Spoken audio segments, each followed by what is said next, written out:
Hey, so I haven't been on in a while, but much going on. Got through COVID, survived nicely, and I'm thankful. My whole family got it, but we did well. Sadly, my mom did not do so well, and she passed away. She had congestive heart failure and other issues, so it was hard and took a toll. And but she's with her Savior, and she's no longer in pain, and I know she is full of joy. So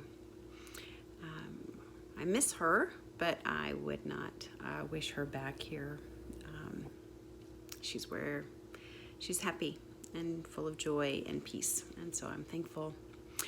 What I have decided to do, I have cleaned, we went through cleaning out all of her things, and I'm wearing her jewelry. She loved jewelry. She was very glittery, and I mean, everything was shimmery and shiny and, flamboyant. And this was my mother, and you would have loved her. Everyone loved her. She would have been your mother.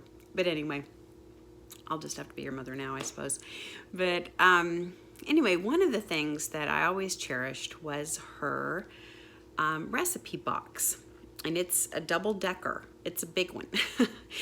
And I have decided to just go through some of her recipes, and matter of fact, a lot of them, and I'm going to test them, and if they're good or bad, or which ones went out. So of course I started with cookies because I don't know, I love cookies. I think everybody is happy with cookies. I love giving cookies away. So I started with cookies, and there are a few cookies I've worked with so far, but one that was a big hit. And so I'm going to tell you about it. And it is called Buffalo Chocolate Chip Cookies. And they are big and wonderful.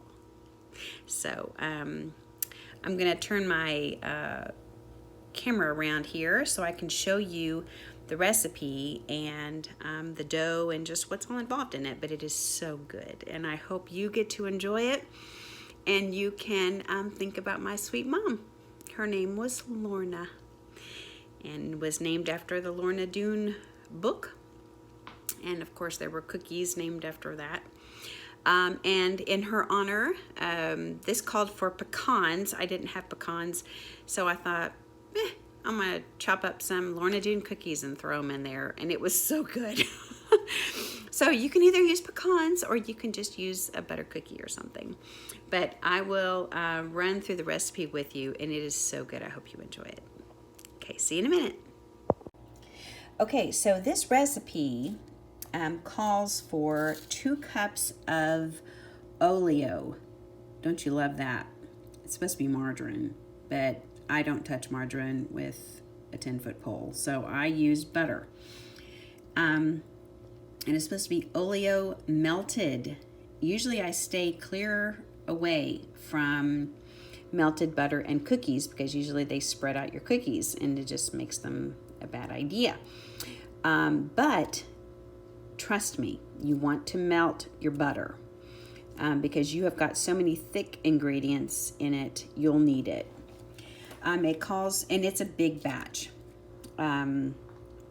but you make big cookies. So 2 cups of white sugar, 2 cups of brown sugar, 4 eggs. So you beat all of that, and you add, this says 2 teaspoons of vanilla. This recipe is from a person named Marilyn Ulmer, I believe. So I don't know who she is, but she was a friend of Mom's apparently.